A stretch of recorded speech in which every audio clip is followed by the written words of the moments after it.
Hey guys, and welcome back to another episode of The Grave, the podcast where I talk to friends, family, and even strangers about their paranormal experiences. For this week's episode, I'm talking to my friend Megan. Megan and I grew up in the same hometown, went to the same schools, weren't really in the same friend group, but certainly knew of each other and had several conversations over the years. But we had largely fallen out of touch, hadn't spoken in quite some time. She had reached out after I had posted a teaser for an episode and pretty much just said that she had had a similar experience as that person. And that's kind of where the conversation ended. She was a little uncertain about kind of the show's purpose. And while I will never, ever force someone to come on the show, not that I could, I kept in touch with her, and every once in a while would just send her a message and say, hey, are you still interested in possibly talking about your experiences? And after a while, and after a few listens of some other episodes, she finally broke down and agreed to talk with me. And I think, as you'll all see, I am very glad that she did. There's definitely a different lens when it comes to Megan's stories. We actually open up discussing some things that have happened to her children and some of the more, I guess you could say, heightened aspects of her kids, as far as the paranormal is concerned. And from there, we move on to Megan's experiences and also touch on the subject of spirit guides and just intuition as a whole and potentially where those feelings come from. I think Megan has a very unique experience, and I think especially folks with children or even younger people who maybe just have a nephew or a niece or are teachers or who deal with kids in general. I think she provides a very interesting and insightful take on children respective of the paranormal. So, with all that said, I give you Megan.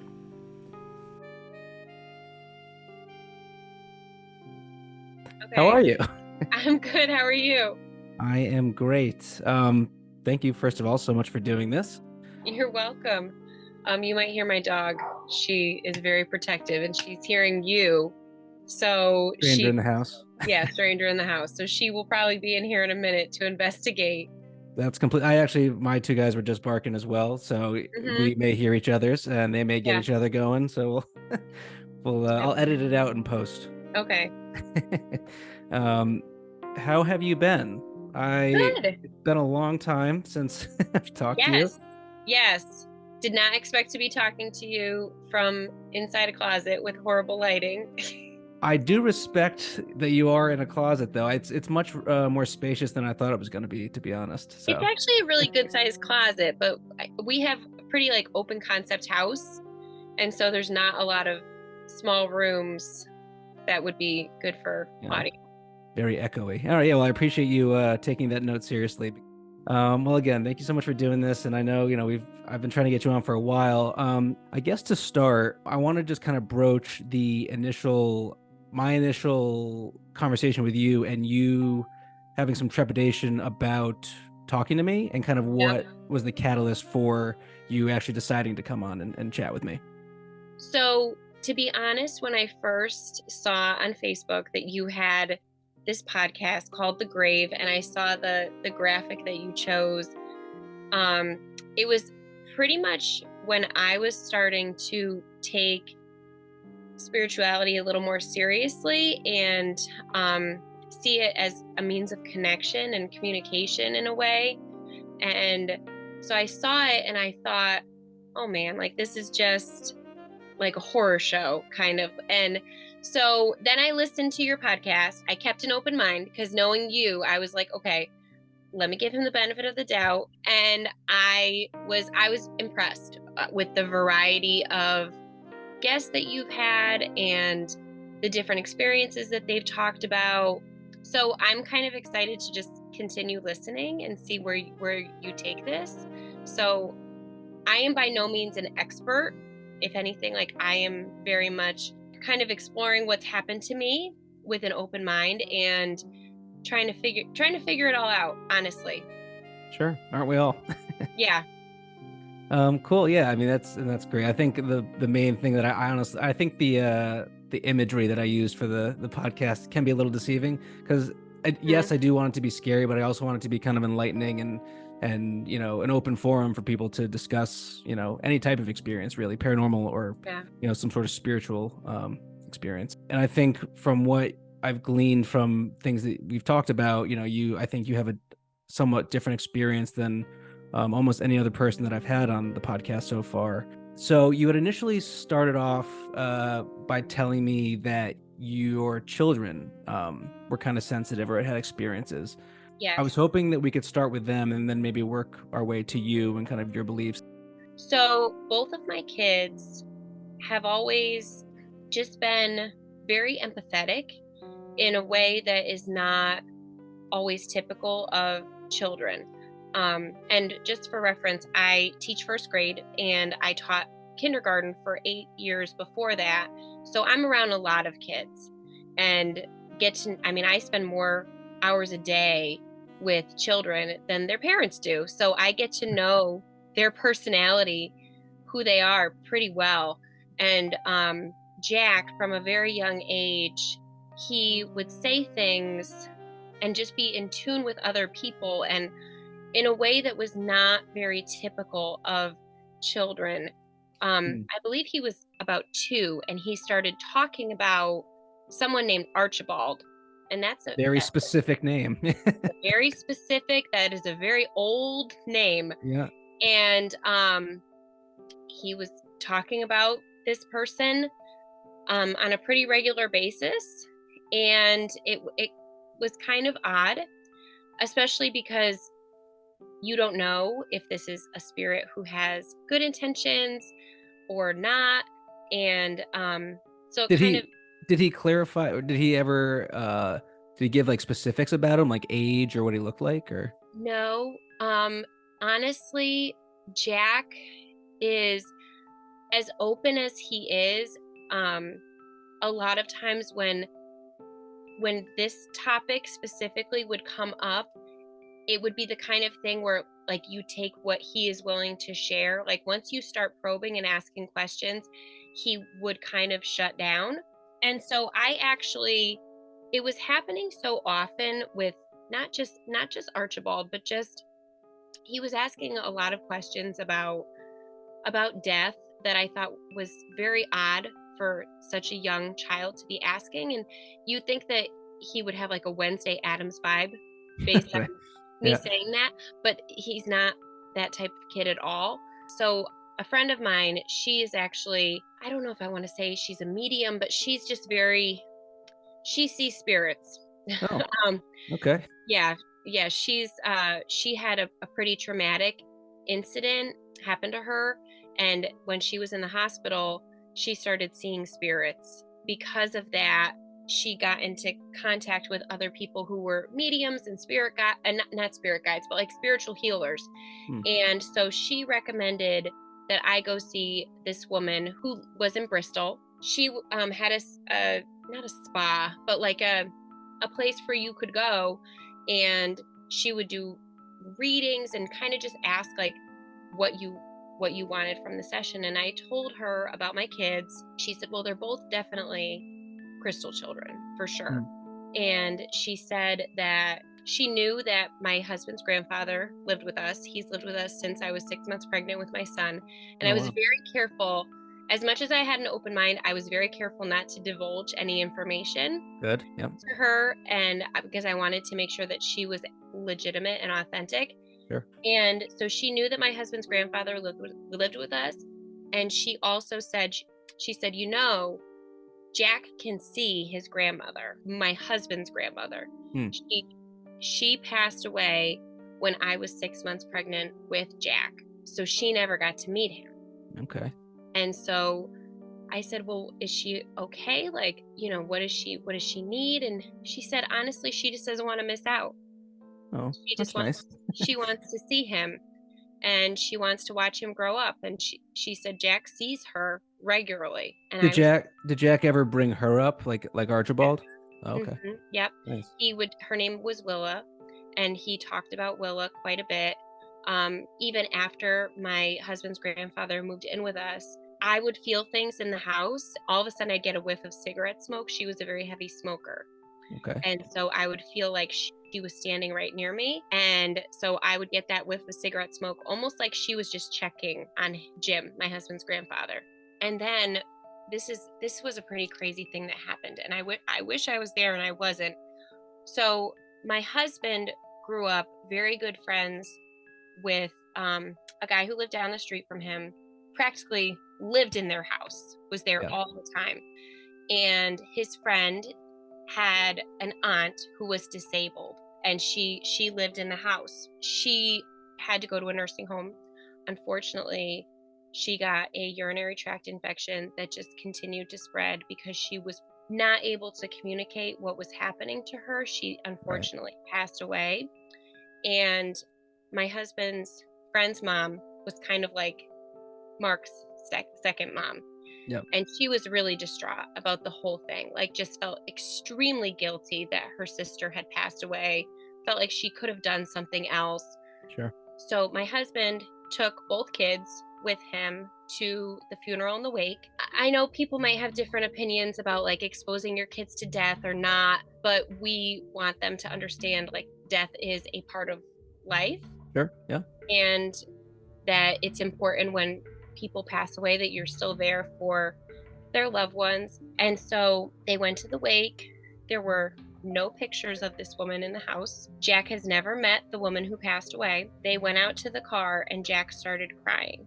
Mark said, "What's wrong? What happened? Are you just really sad?" Like, it's very overwhelming, and you know, they're kids and they're trying to process what's going on.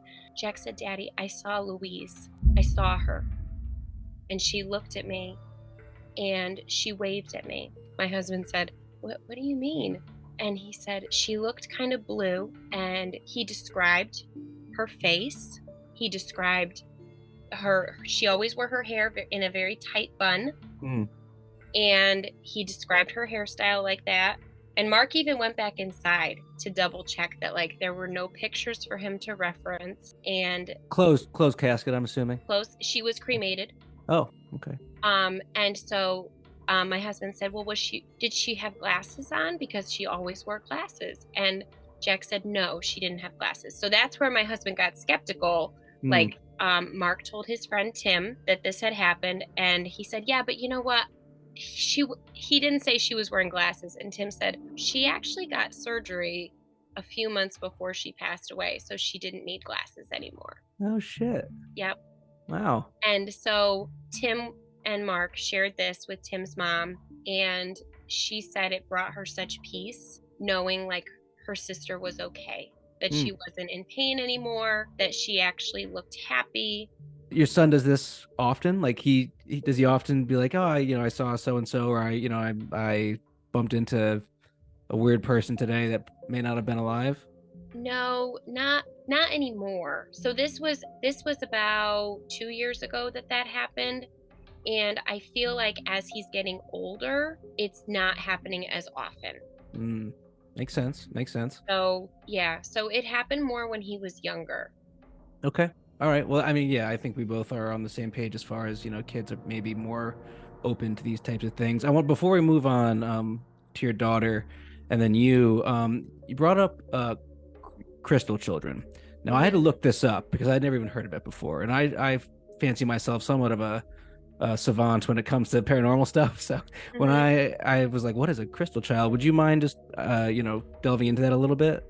From what I understand, a crystal child is a child who is able to see spirits and is very in tune with the spirit world and is able to see things that other children and adults are not able to see.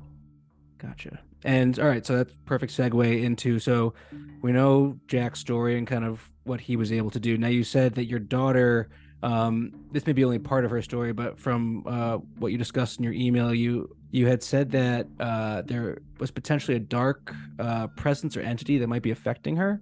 As of right now with Olivia, she's 5 now. And the reason that I feel like at times there might be something dark or sinister, and it may be more of like a trickster. I've heard that phrase be used, but something that does not have pure intentions and wants to make her fearful. One way that I believe that that is happening is she has extremely vivid, scary nightmares. It's not like when she wakes up from them that she's able to separate. They seem to permeate a lot of her daily activities and make her very fearful of being in the bathroom by herself, being in a room by herself, even if it's daytime. Huh. So whatever the entity is, it seems to almost have a influence on her thoughts and mood then? Yes, exactly. And I think because Olivia is so young, she's only 5, I think that there are times that, she will get scared when she's in a room by herself, but like almost like a panic attack. Like Hmm. she's afraid to be by herself. She thinks of things that could happen to her that like not a typical child, like she thinks that we're going to get kidnapped when she's in a room by herself and she's going to come out of the room and we're not going to be here. She's not had anything traumatic happen to her in her life. Like it's Right. No reason to think that. no reason to think that at all. Interesting. And you had also mentioned an incident that happened at your friend's house with your kids. Could you maybe just delve into a little detail on that whole situation?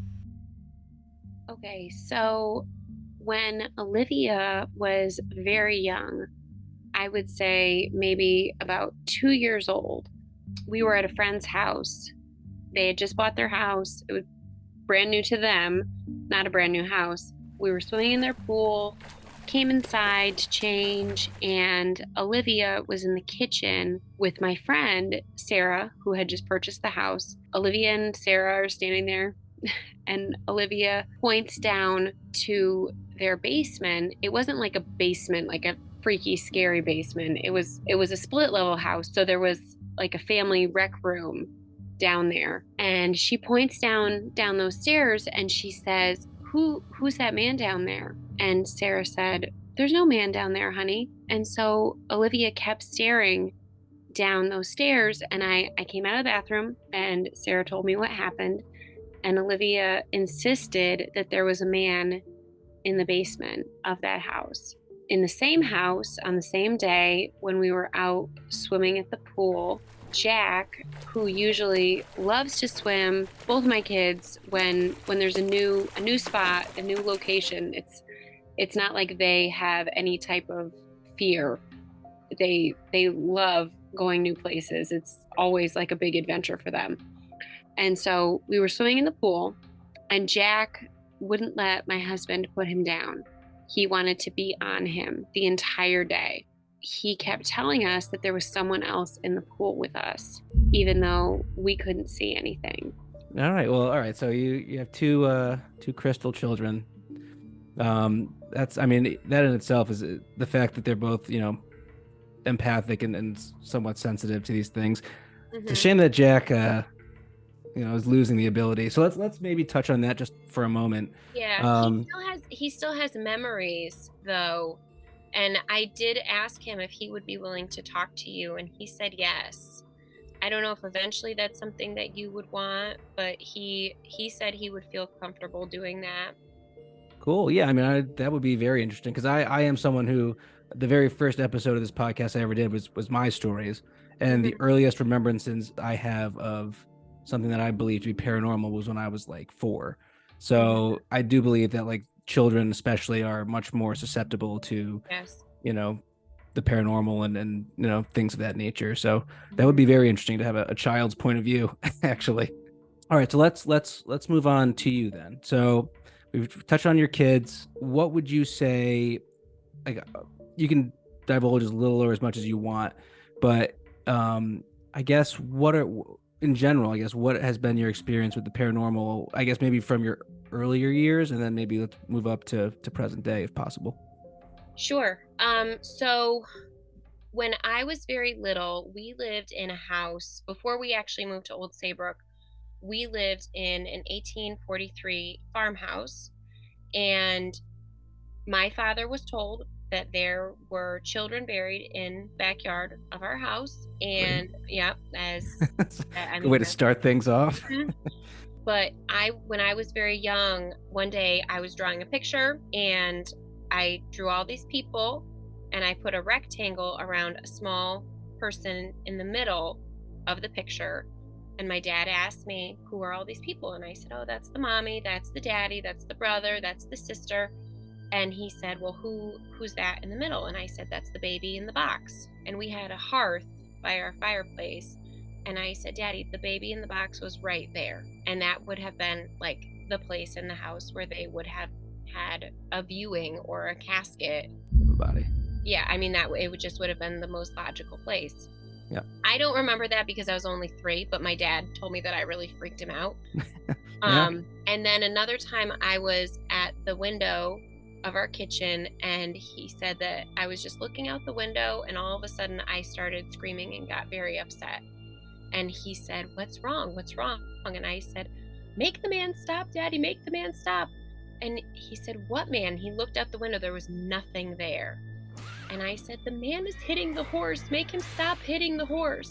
Do you recall this experience, or is this just another thing that your dad remembers you doing? So that's, again, my dad told me, but I was only 3. Like, again, little. Yeah. And why would you like dream that up in your mind? Yeah. Yeah. And I mean, I feel like when kids are that young, they don't know how to lie. You know, I mean, like, why would I imagine a baby in a box? Why would I imagine a man hitting a horse? Yeah. You know? And all things that very likely would have happened in or around that house. Yes. Given the circumstances. All right. That's so at the tender age of 3, you had already seen some or heard some stuff. Yeah. Then as I got older, I felt like it kind of went away. And then I feel like a lot of times when people, well, I don't feel this, but I've been told in my own research and talking to different people who know a lot more than I do, that either having a traumatic experience, having surgery, or illness can make you more open to the spiritual world. Yeah. And so I had thyroid cancer when I was 15, and I feel like after that happened, it kind of reopened that door for me a little bit in certain ways. When I was 17, we went on vacation to Sedona, Arizona, and took a drive from Sedona to a town called Jerome. I knew nothing about Jerome, Arizona. Nothing. I was 17, had my, iPod, and whatever. Like, I was 17. Why would I research Jerome, Arizona? I'm telling you, I opened that car door, and as soon as my foot hit the ground, I wanted to leave. I wanted nothing to do with that town. I just wanted to leave as fast as I possibly could. I felt like a chill up my spine. I felt like a knot in my stomach. Like, I felt like something horrible had happened in this town. And I just wanted to go. My family is like brushing me off, like, you're full of it, like, you probably are just car sick or whatever. And I said, no, something happened here. Something bad happened here. And so finally we left, and I get home and I look up Jerome, Arizona. It was a coal mining town. There was an accident in the mine, and one of the mines collapsed. More than half of the men in the town died. Oh, wow. And supposedly there's a hotel there, I found out later, that's supposedly one of the most haunted places in America. Would make sense. Yeah. Yeah. Yeah. During that trip, did you like experience anything, or was it just that like dreadful feeling of like something terrible happened? I felt like there were people watching me, and I would turn around and there'd be no one there. You know how like you feel like you're being followed or someone's watching you? I felt that the entire time. I didn't see anything, but that feeling of like, yeah, something's not right. Yeah. So then as I got older, I think, again, this probably may have happened after I had my kids and, childbirth and all that. Yeah, trauma. Yeah, a little bit. Yeah. So and this is originally, honestly, the reason I wanted to come on your podcast, to share this particular piece. So I started seeing like a shadow out of the corner of my eye.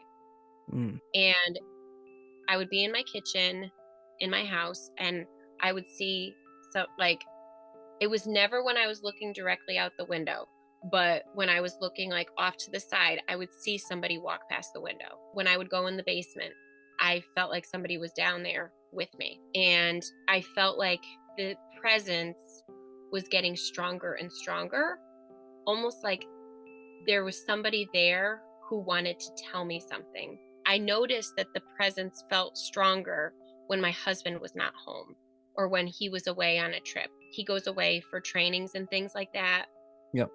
for several days. And so I felt like the presence was really strong in the house when he was not there. Okay. I remember one time I put both of my kids to sleep and I closed the door and I turned around and it was like an energy of a man standing right there. I didn't see anything, but like I wasn't thinking that there was going to be somebody in the hallway. I turned around and I felt like there was a big tall man standing right in front of me. You can almost like saying like you need to stop ignoring me. Right. You Like need I'm to here. I am here. Yeah. And so eventually I was like, is this like, if this is a ghost, they obviously need something. And they like, cause I've heard that before, that sometimes spirits have unfinished business and they need help. And I honestly, I didn't know what to think or what questions to ask. So Yeah. when I went to this woman, her name was Laura. She's the one who confirmed my suspicions that both of my kids are crystal children. So I went to go see this woman and I explained to her my experience and I said, is there someone who is trying to communicate something to me? Like, what is this? And she said, oh, you definitely have someone who is there. She said, you don't have just one person, you have multiple people. Oh, wow. I'm sorry, just real quick. Is that in this house that you're living in currently? No, Okay. it was in our house. We lived in Middletown, and that was before. This was before COVID, so isn't that horrible? Pre and post COVID. Well, Um, life so these days. I think it was 2019. Okay, so fairly recently. Yeah. So I went to her and I told her what was happening, and she said yes. She said you have multiple spirit guides who are attached to you. She said one of them, and I'm sure this is the one that you have seen and that you felt his presence. She said he's a very tall, strong Native American man, but she said the reason that his presence is felt so strongly by you is because he wants you to know that he is here to protect you.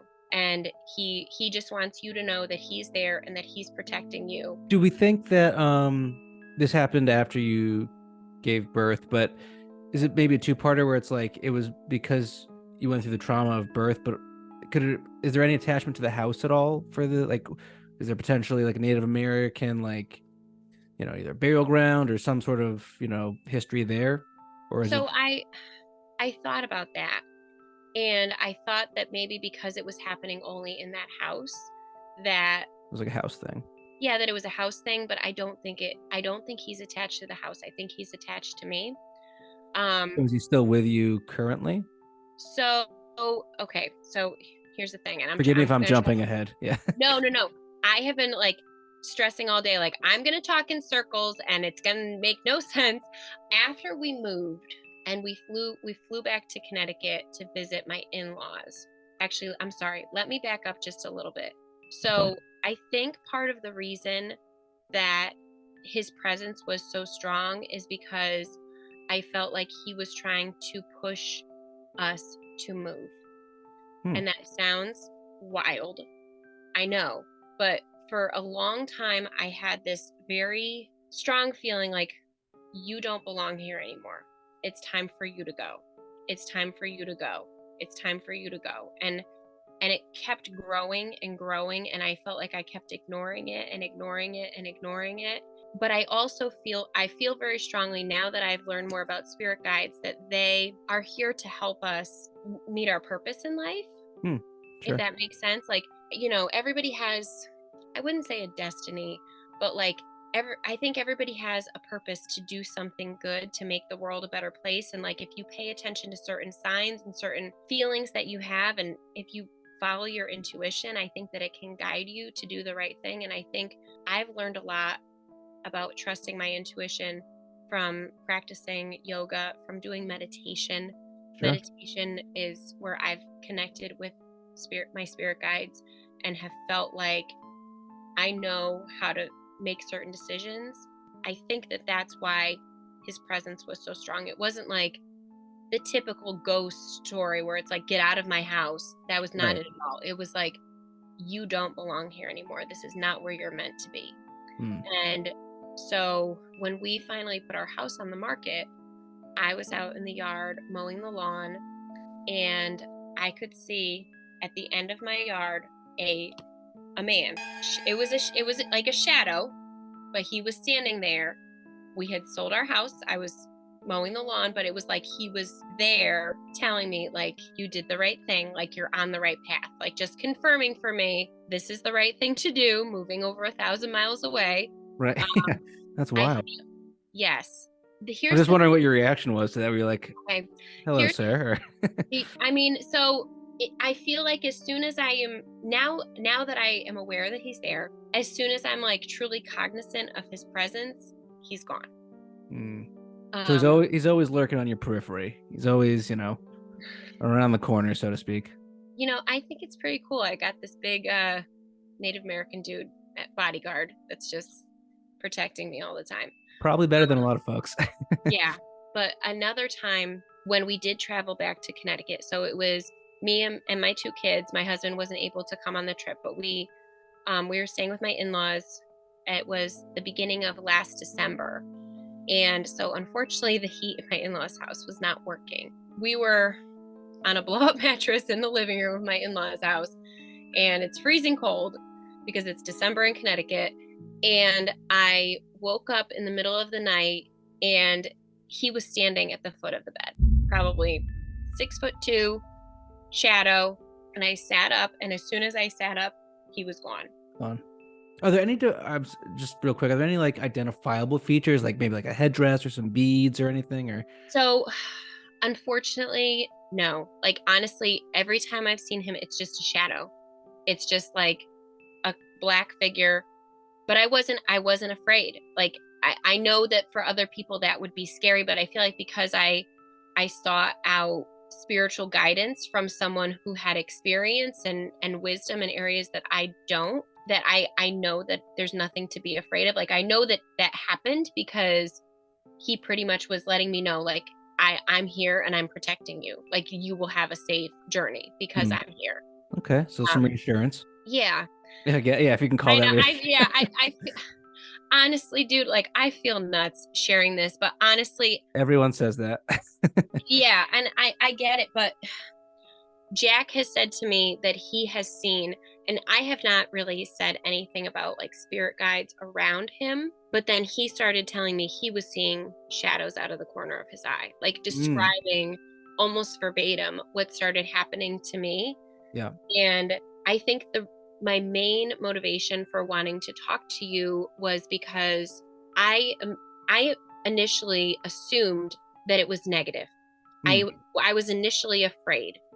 And I think most people are. Most people are afraid of things they don't understand. Most people are afraid of things they don't know, especially when they're not of this physical world. Yeah.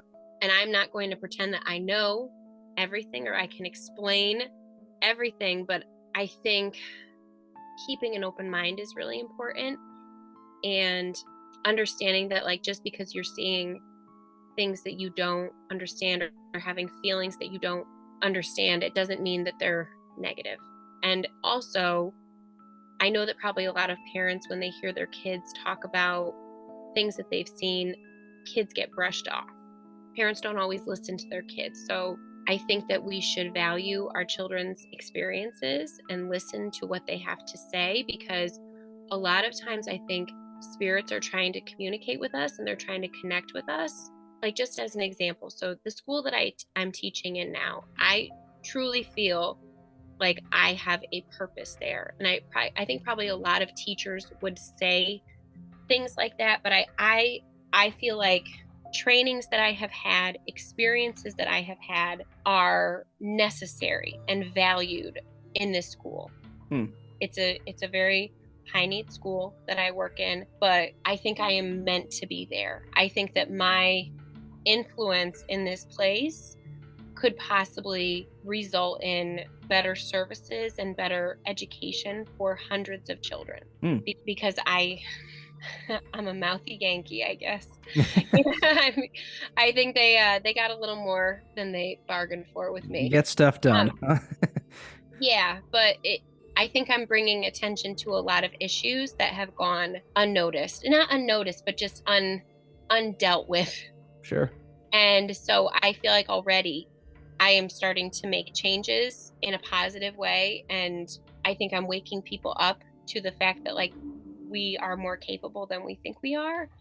But I truly feel like and we start school super early here. Like, I have to be at school at 6:30, doors open, and it's elementary school. Oof, that's tough. Doors open at 6:45, man.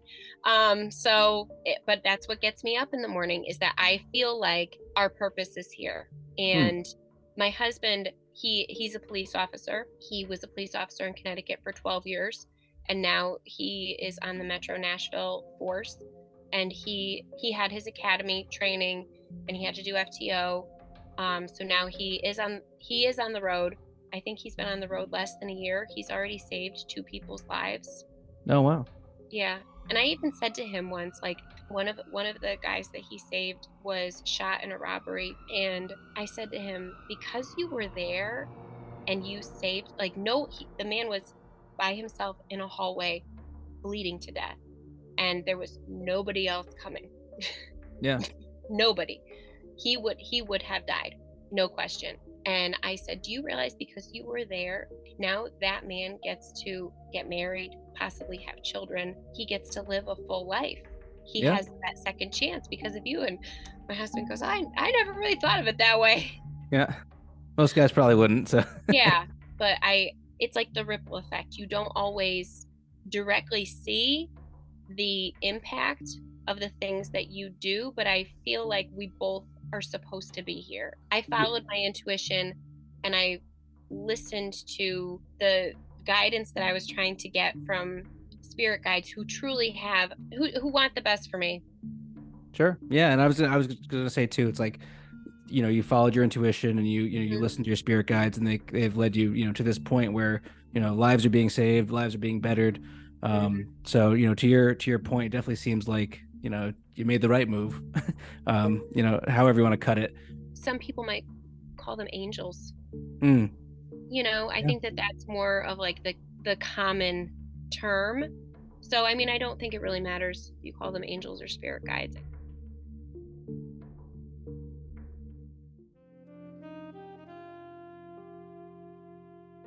And that is going to do it for Megan. Like I said at the beginning, I do feel that Megan's angle on the paranormal, especially from the viewpoint of her children, and then from her viewpoint of spirit guides and or angels, is something we haven't really talked about much, if at all, on the 2 seasons of this podcast.